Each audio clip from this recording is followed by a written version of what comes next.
Hi, everyone. Welcome to the Functional Retirement Podcast, where we merge retirement planning and health. I'm your host, Thatcher Taylor. I'm a certified financial planner. And on this podcast, we're going to explore the convergence of health with retirement planning and how it affects longevity risk, income distribution, protection, estate planning, and everything that goes into an optimal retirement. We're going to do that with some solo shows with myself, with educational videos and topics.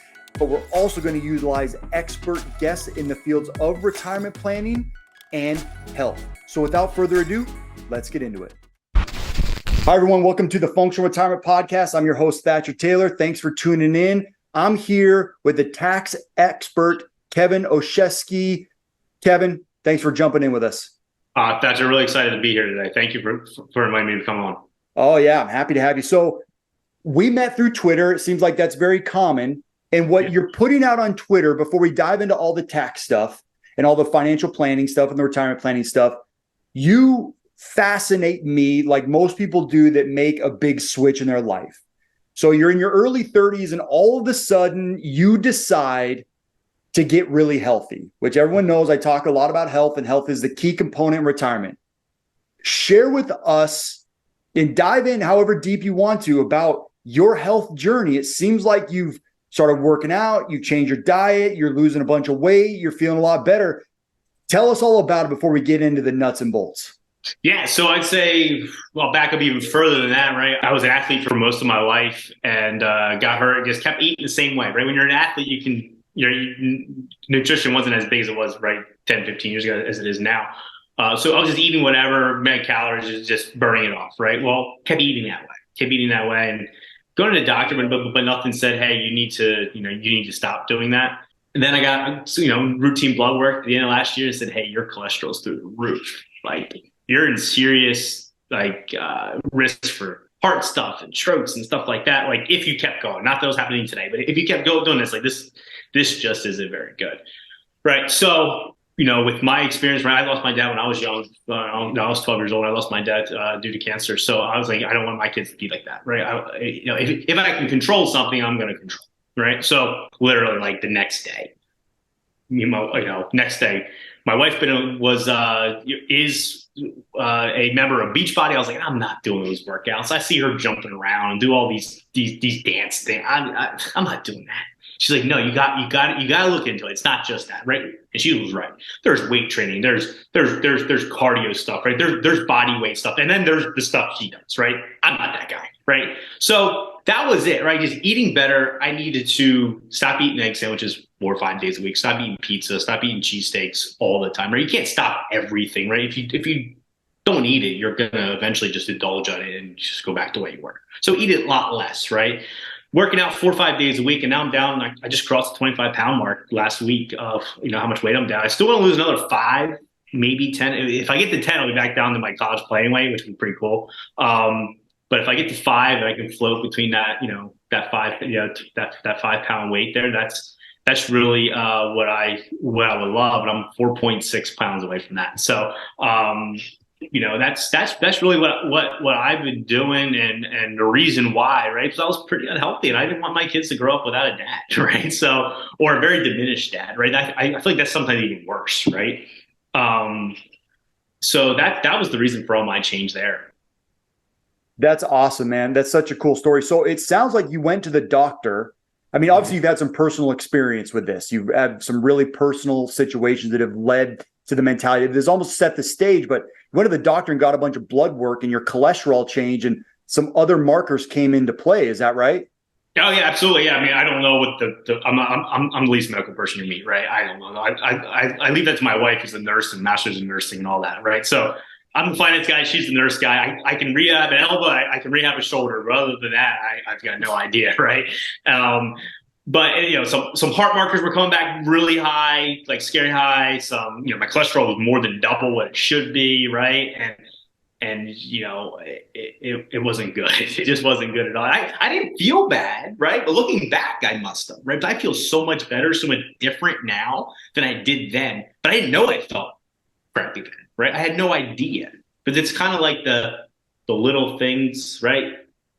So even when you get healthy, right? If you lose 25 pounds over the 5 months that I have, right? 6 months that I have, but you're with me every day, you probably don't see it, right? It's that little, but if you don't see me in a long time, you go, man, you really changed. It's the same thing going the other way, right? You just get a little worse, a little worse, a little worse, a little worse. And then you're like, man, I don't feel any different. But when you start going back the other way, you're like, man, I really feel like crap. Yeah, those incremental changes, and your body like adapts to it. Like you don't even realize it. And then all of a sudden you look, and I think that's when you're really going to see the differences. In like a year, you're going to look at a picture, or you're going to go back for that blood work and you're like, holy cow. I mean, it was bad. I wasn't even close. Yeah. So that's awesome, man. I'm really happy for you. That's such a cool story. I hope you continue in that what you said about being a version of a dad. It's even worse, if you have a dad that's there, but they're not active or healthy enough to really interact with the kids. It's so tough on the kids because they're like being teased. Like they have a dad, but he's not fully there. Not to say that there aren't really good dads that don't have a great diet. It's cool that you just wanted to be a better version of yourself. What are some of the things, as you've started to feel better, what are some of the things that you've noticed that have changed over the past 6 months? More energy. I have more energy. I actually sleep better, which is cool, right? I mean, besides the nights, like, my 7-month-old wants to act up and my 4-year-old wants to call me every couple hours, right? Besides those nights, right? But like normally, right? I sleep better. I have more energy. I'm in a better mood, right? Like it's just all that, more focused at work, right? I mean, I feel like I do better work now, even though I feel like I did really good work before, but now I just feel like I'm sharper. I feel like I get to where I wanted to go quicker than I did before.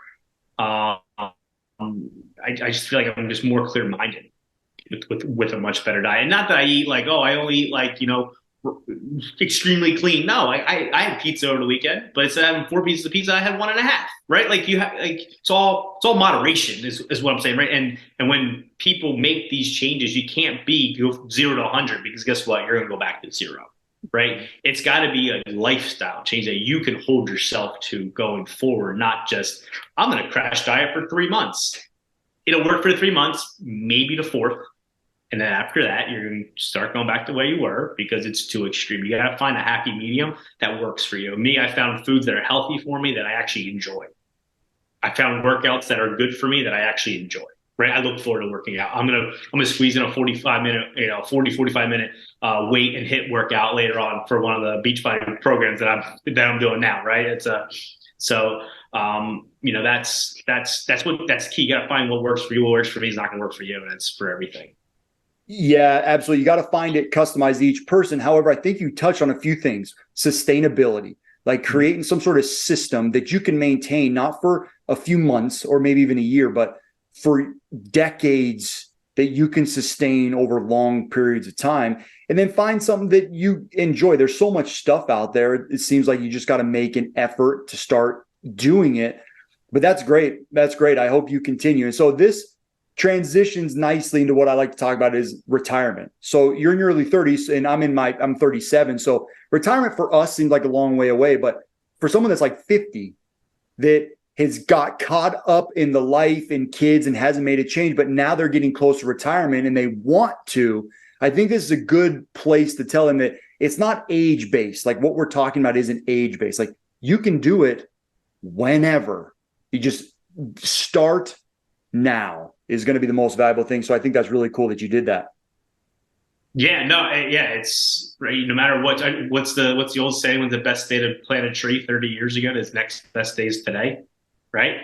That's the thing for all finance, right? Yeah, okay, fine. Yeah, you could have made these changes 30 years ago, 20 years ago, 15 years ago, whatever that time frame is. But next day is today, right? That's the next best day, is to start it today. So, if you didn't do the retirement plan that maybe you should have, or you didn't do the contributions that you should have, for whatever reason, right? I'm not here to judge anybody's reasoning for that. Just start it today, right? Because that's the next best day to do it, is today. Yep, which is a perfect segue into what we're going to talk a lot about today is taxes. Mm-hmm. So we talk about planting that tax oak tree today for whatever it's going to grow to in the future. However, there's a unique element in the tax world that everyone's debating right now is, what in the hell are taxes going to look like in 20 or 30 years? And it seems like everybody's got an opinion. But for you, so everyone, a little background about Kevin. He's got a master's in tax and he's an enrolled agent, which is very similar, if not more powerful than being a certified public accountant. So Kevin's tax knowledge, and he's client facing, works with clients all the time. So he's got real world experience. So Kevin works with clients in a tax format on a regular basis. Kevin, tell us a little bit, when we talk about taxes now versus taxes later, what are you thinking about and what are you looking for as you move through these big tax questions? Yeah, so I'll just talk with the what I'd say probably 95% of clients think about is retirement, right? Like retirement. That's their main goal. That's their main focus. And the answer is we have no idea what taxes are going to be later. I personally think they're probably going to be higher, right? But we don't know, right? We don't know. We're in a historically low tax environment now. So what that means, I want to lock in the lowest tax bracket possible, right? The lowest marginal tax bracket possible. That's the name of the game. So pay the least amount of taxes, right? Nobody likes giving money to Uncle Sam, including me. Don't like it. Nobody likes it. So, but we also don't know what taxes are going to be down the line. So we have to think about it. And I have kind of like if you think of a stoplight analogy, right? If you think about the tax brackets, the bottom two, 10, 12%, you want to realize the income as much as possible, right? Realize that income. When you're in that bottom two tax bracket, realize that taxable income is possible. That next two to 22 to 24, you got to yield, right? You got to yield. Because if we think tax brackets are never going to change, the 22, 24% tax bracket, there's not much of a difference there, right? And then after that, red, right? We want to defer. Now, everybody's goals are different. That's just a general rule, right? We have to figure it out which one's best for you. But that's how I started off. Now, I personally think taxes are going to go higher. So I like to realize income in the 22 and 24% tax brackets, because if you line those up to what it used to be prior to Tax Cuts and Jobs Act, it was 28%, 25 and 28%. Well, that's a 3 to 4% tax delta there. That's now you're taking advantage of that. If you put it in a Roth 401k or you put it in a taxable account, either you're never going to pay taxes on it again, or you're going to pay capital gains on it, which is 0, 15, or 20, depending on where you're at from a tax perspective. So that's what I focus on clients accumulating wealth. It's let's build every single the tax stool, right? I call it the tax stool, the income stool, whatever you want to call it. Taxable, tax deferred, tax free. Let's fill up as many of those buckets as we can, because then we have options. Right, then we can have options. If taxes are really low, well, then we pull from our tax deferred bucket. Taxes are really high, then we can pull from our taxable or tax free bucket. If we just want to lower taxable income in retirement, then we pull from all three. Right, we can pull from all three, because your tax deferred, yes, you're going to pay ordinary income on, but you're tax free and you're taxable. The worst you're paying is capital gains in your taxable, and you're tax free. Well, as long as all the rules are met, it's tax free money, right? So because you already paid taxes. So that's how I look at it with clients, is let's be diversified, and also let's be diversified on how we hold our investments inside of those as well. Yeah, that's great. And I think you hit on something where most people are going to assume taxes are going to be more in the future. Mm-hmm. We know, unless there's some sort of government intervention, that in a couple of years, the sunsetting of the Tax Cuts and Jobs Act, overnight, are those percentages that you're talking about, those brackets, are going to increase. Is that correct? Yeah. So we know, unless there's some sort of governmental intervention in a couple of years, taxes are going up. And we know that's going to happen in a couple of years. Historically, tax brackets are low. I'm going to try to get a chart, and I'm going to put in the show notes so people can look at that, about how low tax brackets are historically and how low they've been for quite a while now. So when we're talking about taking advantage and building out those three buckets. So for most people, the pre-tax or the tax deferred, the taxable, and the tax-free buckets are the three buckets that we're talking about. Those all come with different account types. So can you dive into the account types that fall into those buckets? Not necessarily the investments. I don't want to talk about investments, just account types, because I think people confuse that as like an IRA as an investment. It's just an account type with a different tax ramification to other accounts like Roths or a joint brokerage account. So dive into that a little bit for me, if you wouldn't mind. Sure. So I'll touch on the most prominent ones, right? There's a whole bunch of variations, but let's talk with the most common, right? Tax deferred. People always know tax deferred. your traditional 401ks, your traditional IRAs, your pensions,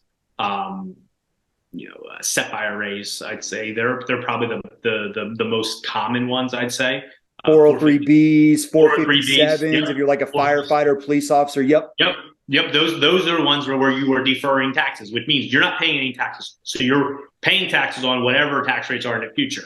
Taxable. Think of a brokerage account. Think of going to Fidelity or Schwab or Vanguard, any of those, like any account, right? And you're investing there. That means you pay taxes on it every single year as you sell things, get dividends, get interest, right?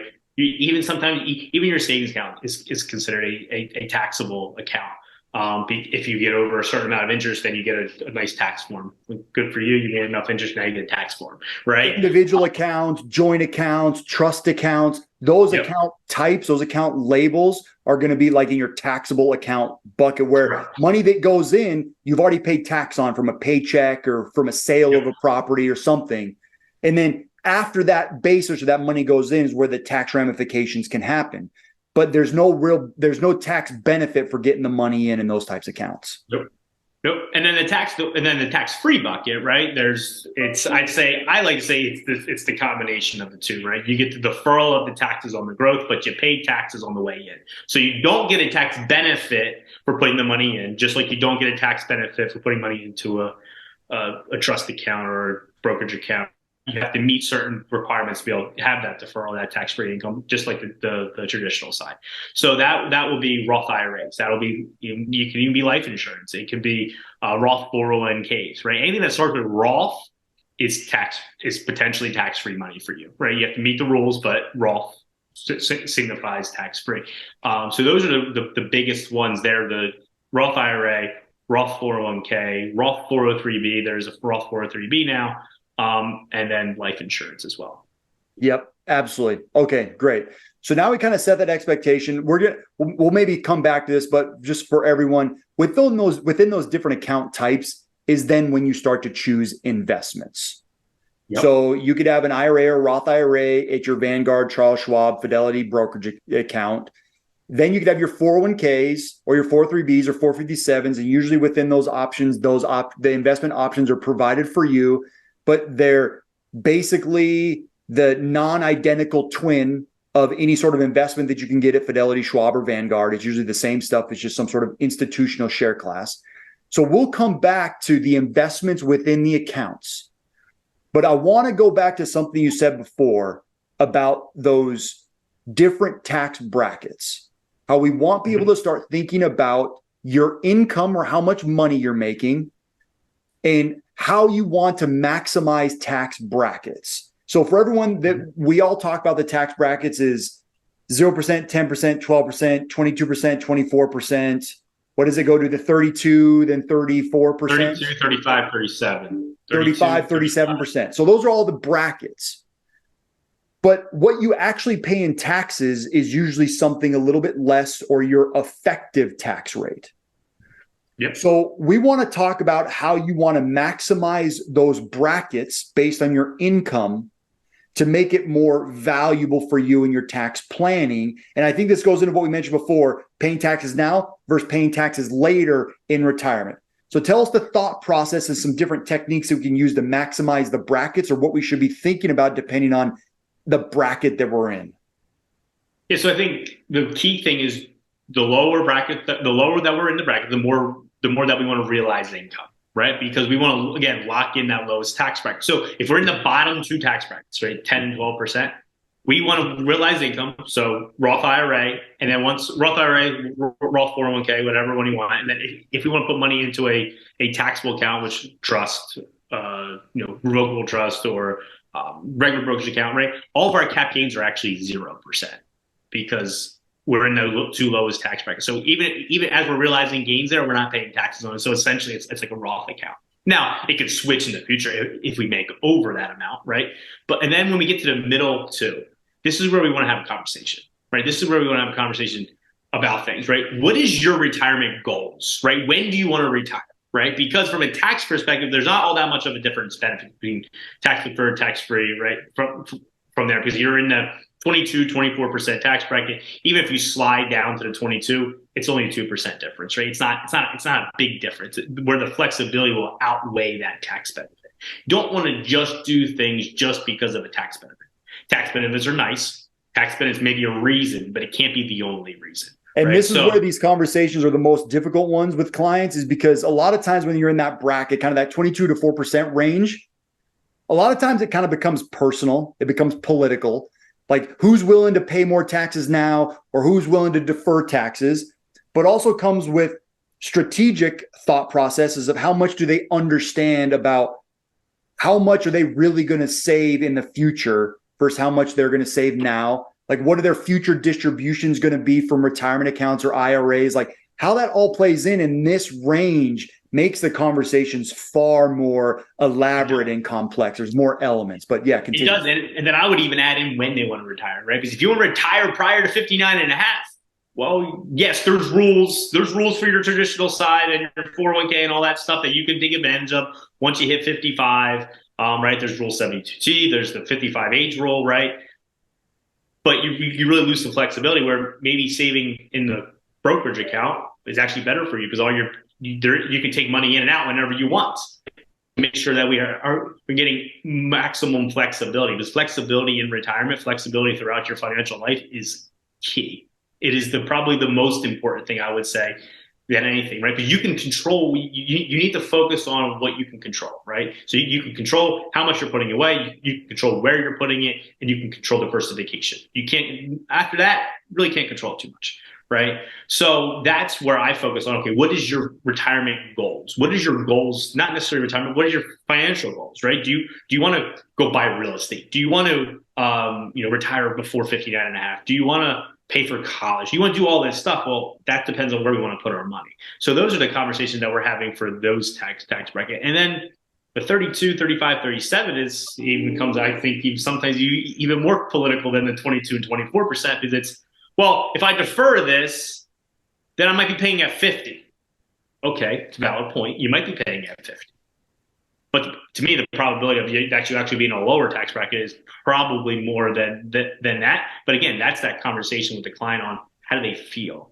And we can't get hung up on, well, this is what the numbers say. This is what the numbers say. We have to do this. So I'll never forget, I ran a Roth conversion analysis for a client a year after they got somebody else to do it. Somebody else wanted them to convert $238,000.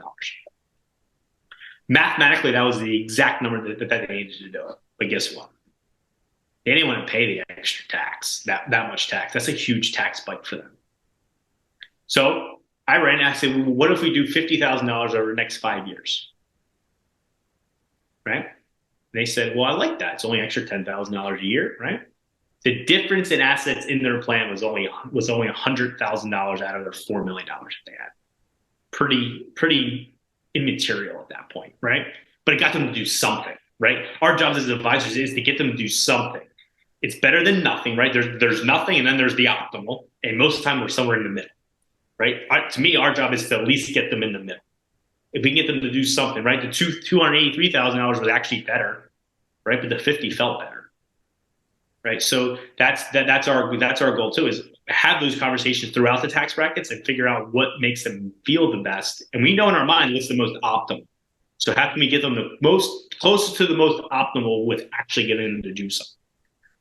That's right. Yeah, I really like that. And what I'm going to do is I'm going to put it in the show notes so people can download this, but the tax brackets specifically, if you're married, let's just focus on married filing jointly. That's going to be the majority of our listeners. But if you're single, that's fine too. But married filing jointly, the 32% tax bracket starts at $364,000 to $462,000. And then 35 is $462,000 a year of income to $693,000. And then the 37% is $693,000 or more.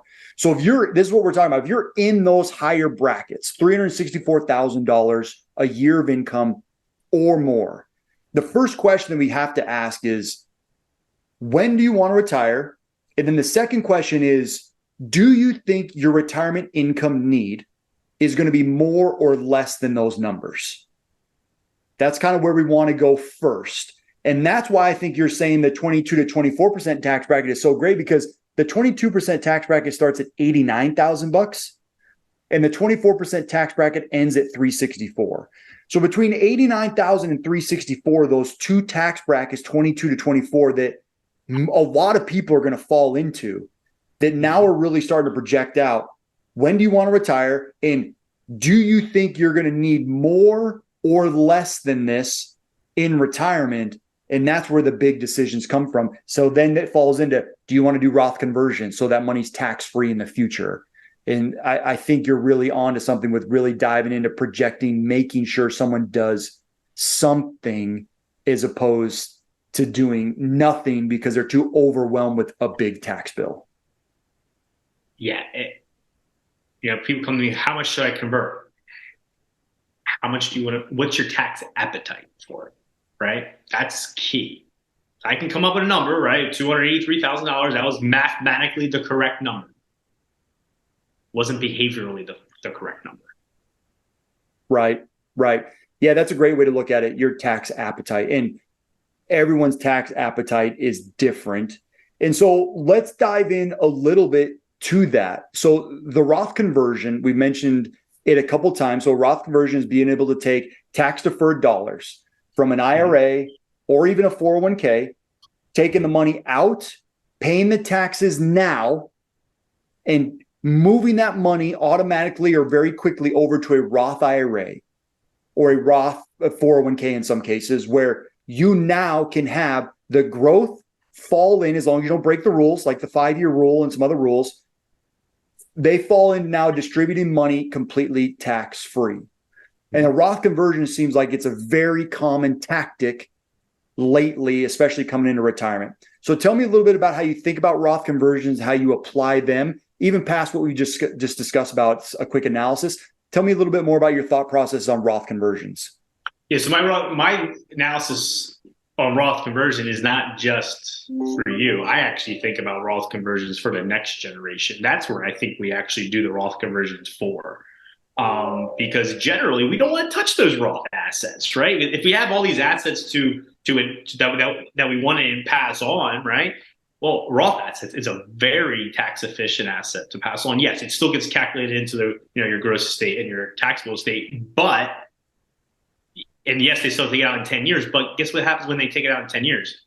There's no taxes for them. Where if they inherited the same IRA, the same amount of money in a traditional IRA, it would be a taxable event for them, right? So they have to take it out in 10 years, and every year they're paying income taxes. So really it comes down to, one, when I think of Roth conversion is, one, do you need the money today? Does that help you stretch out your assets?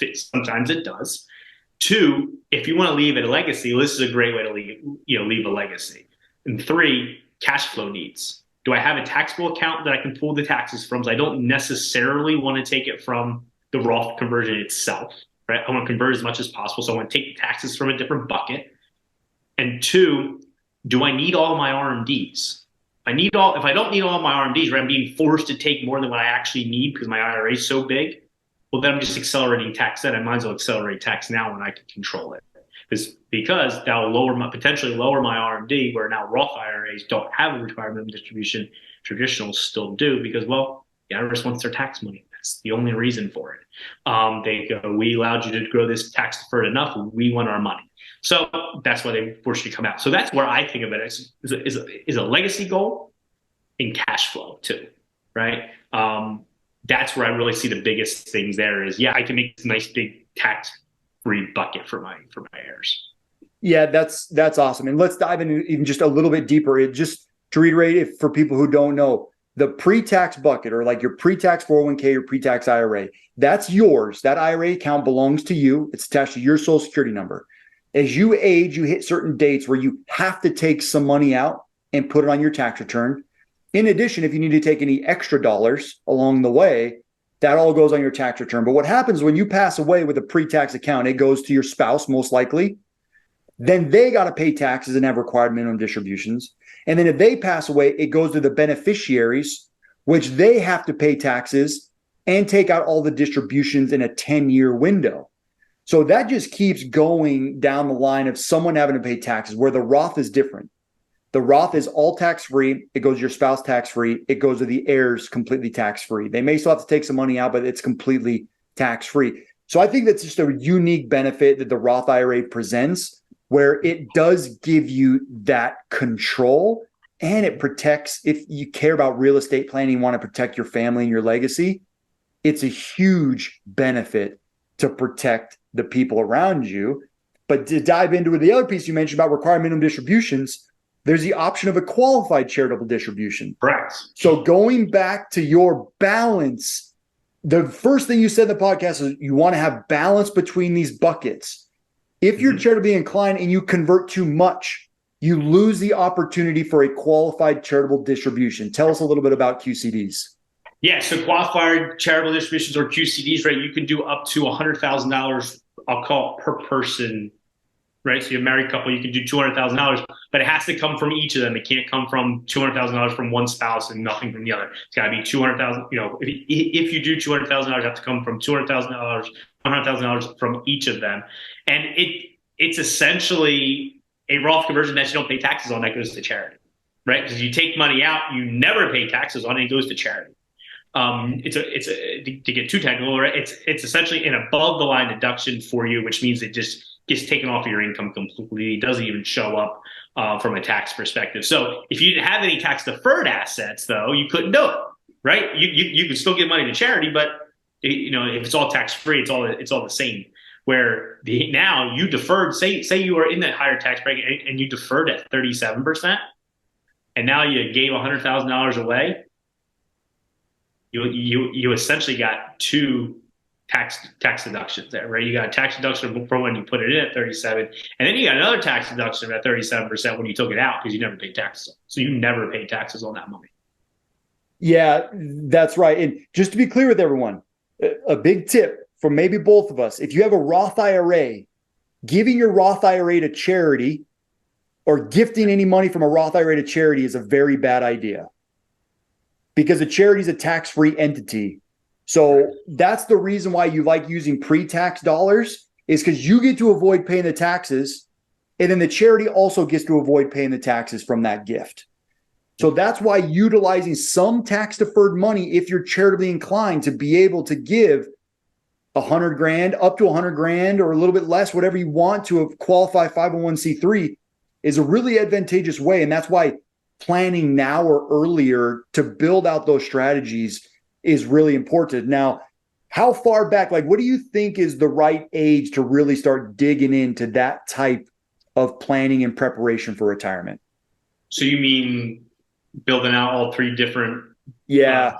Yep. Right away. I think the earlier you can do it, right? The earlier you can build those buckets, right? Because it's going to change throughout the years, right? Say you graduate college or go to a trade school, whatever your career is, right? And you're making $60,000-$70,000 coming out of school, right? Great job, right? Well, you're $70,000. I don't know off the top of my head. It's probably in the 22% tax bracket, being single, right? I don't know off the top of my head, but it could be 12. I don't know exactly, but no, you're right. It's 22. Okay, so off the top of my head, what's right there. So you probably want to keep realizing income, right? So you're putting in Roth IRA, Roth 401k, Roth IRA, getting a match maybe on your 401k. Well, now you're filling up two buckets, right? Roth and tax deferred, right? Because you're probably taking your match at a deferred side, right? But now say you get married, you're 35, and now you're making $200,000 a year. Well, now you're in the 24% bracket, so you're still doing the same thing, right? But now you get really successful, and now you're making $500,000 a year at 40.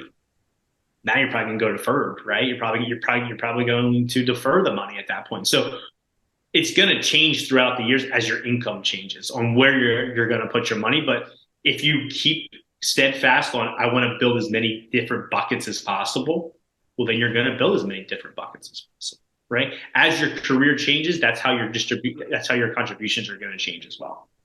Yep, absolutely. Yeah, that's great. And one thing we haven't even mentioned, and this happens often, but it isn't talked about a lot because it's somewhat complex and it's somewhat morose. But when usually the first spouse to pass away is the husband, statistically. Mm-hmm. And if you have a big tax deferred bucket like an IRA, what happens is that money's left to the spouse and they have to start taking money out. But they're now involved in the widow's tax trap. where they are now back in a single filer tax bucket, having to take large distributions from tax deferred accounts. They're usually getting the bigger Social Security amount.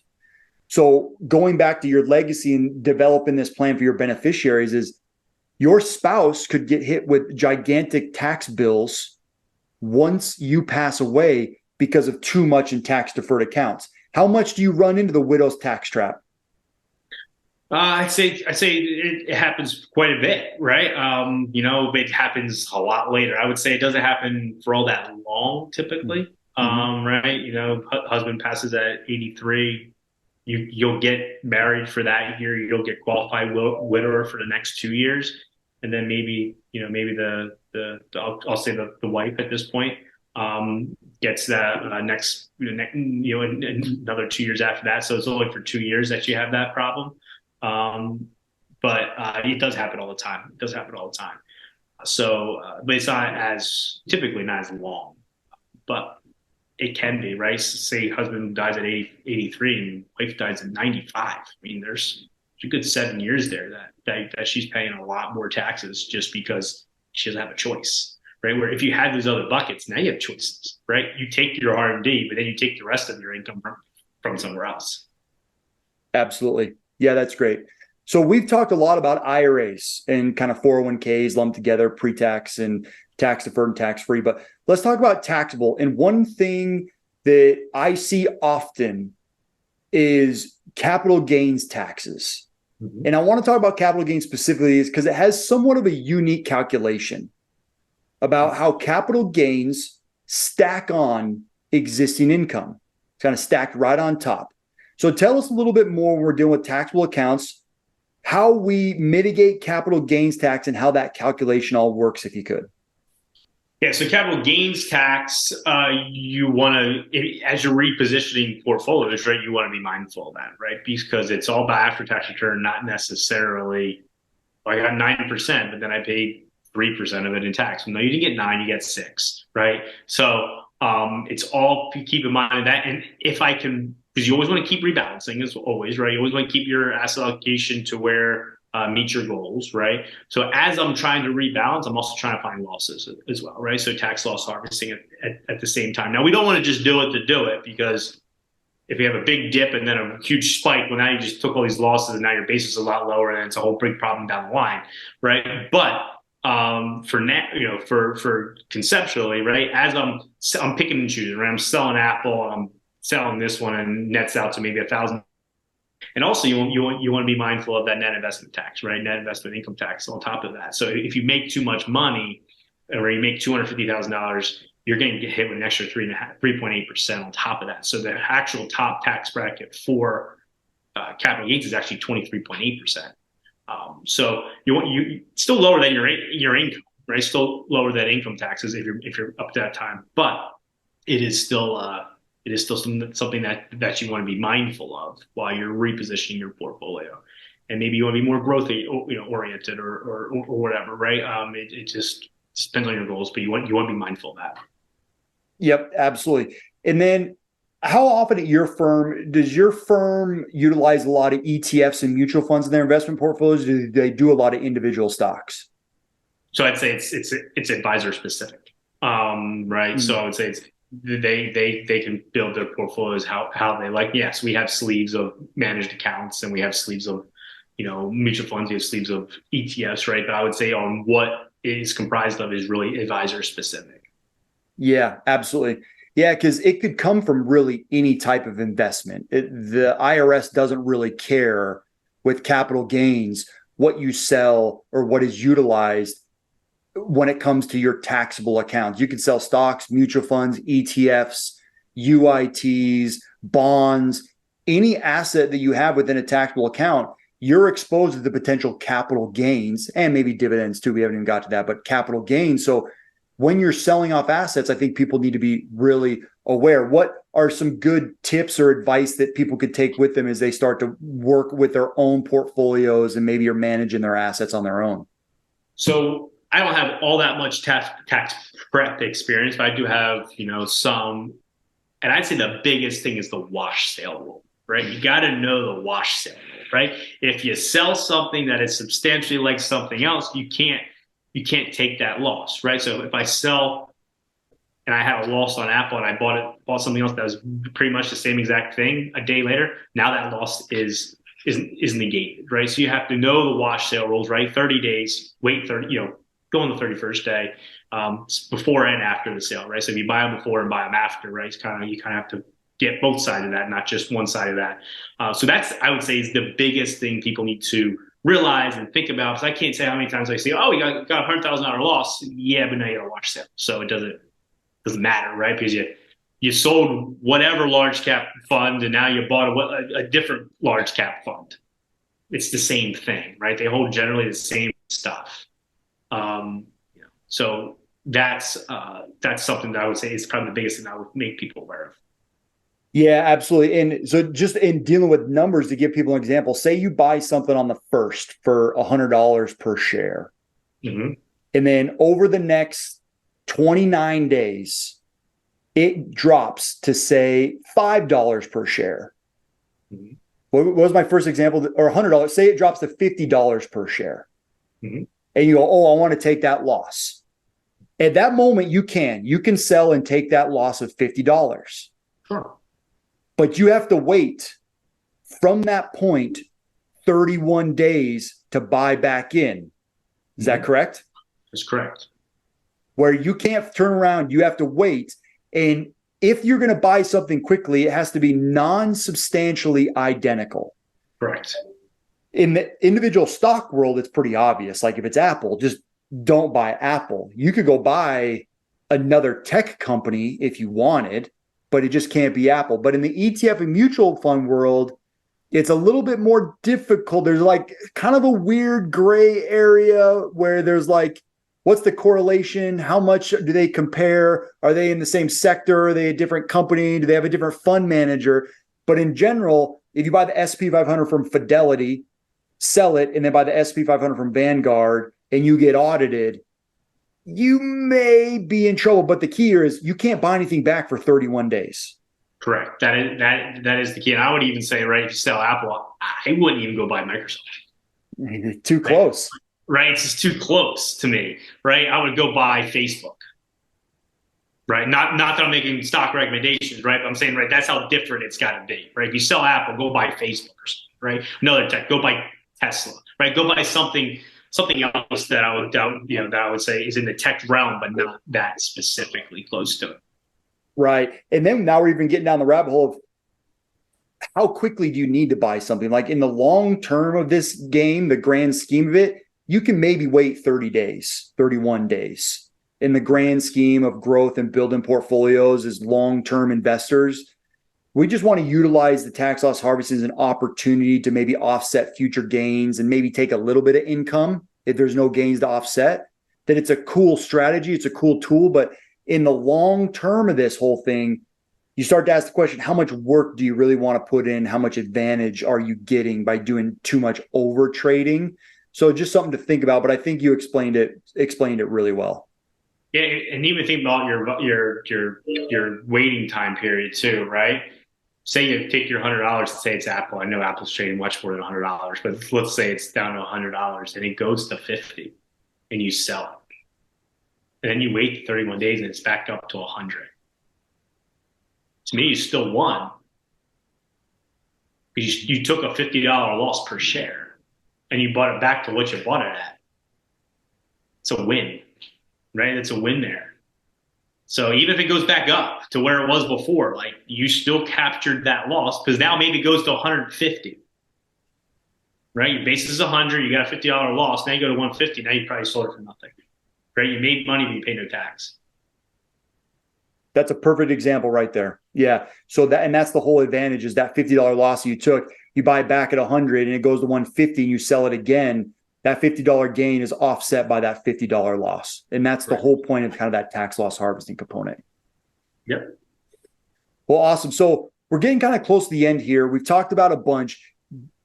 Before we leave, give people a couple, and it could be about anything that you've come across or anything that you think is really important, that give us 3 things that people can try to apply or need to really start thinking about, or you think are really valuable or cool from a tax perspective that people can utilize in their retirement planning? Yeah, I think the biggest thing, and I've touched on it, is I'm huge on diversification, right? Got to have tax diversification. If you can fill up all three tax buckets, I promise you, you will be fine, right? As long as you saved enough money, right? That's the caveat, right? Don't get hung up. Oh, should I put it in tax deferred or taxable or tax free? Put it somewhere. Put it somewhere, right? If you can't, if you can't figure it out, call somebody who does know, right? But putting it somewhere is better than putting it nowhere. But put it where you think is best, right? I was looking at the stoplight. Bottom two is green light, recognized income. Middle two is yield. We have a conversation. Last three there, red, defer it. That's just a general rule to think about. And then think about where you hold, what types of investments you hold in each tax bucket, right? Because some things are more tax advantageous to hold in a specific tax bucket than something else, right? Real estate, you want to hold in tax free or tax deferred. Why? Because they're highly taxable. Where stock, you really want to hold that in a taxable or a tax free account, right? Corporate bonds, you want to hold in a tax deferred or a tax free account. Why? Because they're taxed as ordinary income no matter where they're at, right? So those are things, just some general rules that I would think about. And then the last thing is just save, right? Just save.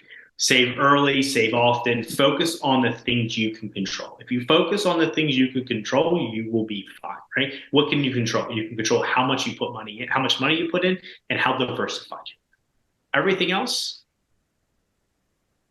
you can't really control. Can't control market goes up, can't control market goes down. Can't control anything else, right? But you can control how much money you put in and your allocation, and then maybe you can even control what you put in each allocation. Yeah, absolutely. Those are all great tips. And let's really quickly, before we disconnect here, let's talk about the asset location portion. Mm-hmm. An idea about that would be having a municipal bond, mm-hmm. which is potentially federal and state tax-free. Having that in an IRA mm-hmm. is not usually the best idea. In general, having a really high dividend payer, or say a bond fund that's paying a lot of interest, if you could put those into an IRA or a Roth IRA to defer that income, that might be better, because if it's held in a taxable account, you're going to receive that interest and pay taxes in that year.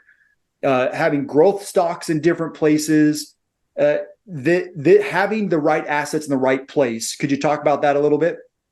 Yeah, so you want to think of your asset allocation as a whole, not per account, right? If you need to be 70-30, say, right, 70% stocks, 30% fixed income, not every account needs to be 7% stocks, 30% fixed income. Your overall should be 30% stocks.